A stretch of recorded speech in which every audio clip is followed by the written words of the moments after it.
আশা করি সবাই ভালো আছেন।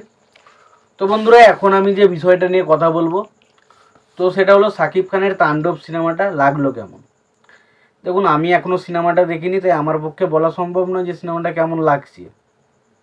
বাট কিছু পাবলিকদের রিয়াকশন, পাবলিকরা তাদের রিভিউ ছাড়ছে, সেখান থেকে যেটুকু জানতে পারছি এবং সেখান থেকে যেটুকু মনে হচ্ছে সেটুকুই আপনাদের সামনে এখন বলার চেষ্টা করব।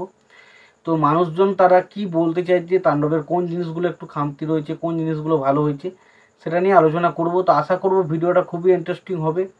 ভিডিওটাকে আপনারা শেষ পর্যন্ত দেখতে থাকুন এবং যদি আপনারা আমার চ্যানেলে নতুন হয়ে থাকেন অবশ্যই আপনারা চ্যানেলটা সাবস্ক্রাইব করে নিয়ে পাশে বেল আইকনটা অবশ্যই প্রেস করে দেবেন।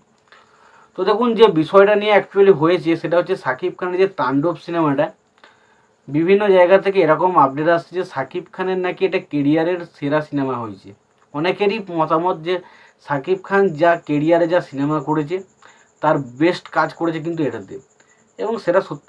সেই ক্ষেত্রে আমরা ট্রেলার বা টিজারের মধ্যে যেটুকু ঝলক দেখতে পেয়েছি তাতে আমরা বুঝতে পেরেছি সাকিব খানের চোখ মুখের এক্সপ্রেশন, তার ডায়লগ ডেলিভারি, তার থ্রো, তার কথা বলার ধরন, সেটা কিন্তু সত্যিই বারবার করে প্রমাণ করেছি যে সাকিব খান এই ছবিটাতে 100% দিয়েছে। তার কেরিয়ারের বেস্ট পারফরমেন্সটা তার ছবির তার ক্যারেক্টারের মাধ্যমে দিয়েছে। এবং এখানে আমরা যেটা জানতে পারছি, সাকিব খানকে শুধু একটা ক্যারেক্টার নয়, এখানে 5-6টা ক্যারেক্টারে দেখা যাবে।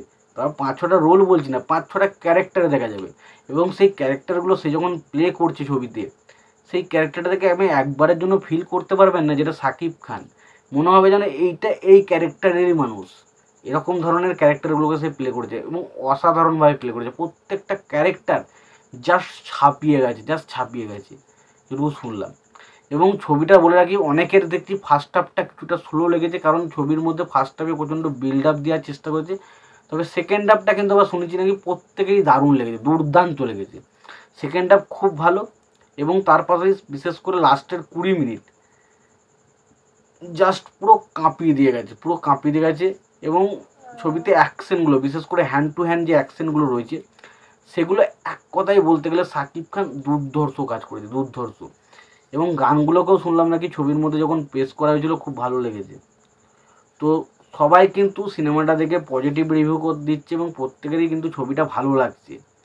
এবার দেখুন, একটা কথা বলতে গেলেই যে সাকিব খানের যারা ফ্যান বেস হয়েছে তারা কিন্তু প্রথম 2-3 দিন যে ফ্যান বেসের যে রিভিউটা, সেটা ফ্যান বেস থেকে আসছে। বাকি 3-4 দিন পর থেকে যে রিভিউটা আসবে সেটা কিন্তু পুরোপুরি অর্গ্যানিক বা জেনুইন রিভিউ আসবে। এবং সেখানে থেকে আমরা মোটামুটি জানতে পারবো যে অ্যাকচুয়ালিতে মানুষের ছবিটা ভালো লাগছে কিনা। যেমন সাকিব খানের যারা ফ্যান রয়েছে তাদের সব সিনেমায় সাকিব খানেরও ভালো লাগবে, এটা নিয়ে কোনো ডাউট নেই। তবে জেনুইন অডিয়েন্স তাদের ভালো লাগছে কিনা সেটা তো সময় এলে জানতে পারবো। তোমাদের এই বিষয়ে কি মতামত তোমরা অবশ্যই জানিও। ভিডিওটি ভালো লেগে থাকলে লাইক, কমেন্ট, শেয়ার করে দিও। চ্যানেলটা নতুন হয়ে থাকলে অবশ্যই তোমরা চ্যানেলটা সাবস্ক্রাইব করে পাশে বেল আইকনটা অবশ্যই প্রেস করে দিও। ভালো থেকো, সুস্থ থেকো, দেখাচ্ছে পরে ভিডিওতে।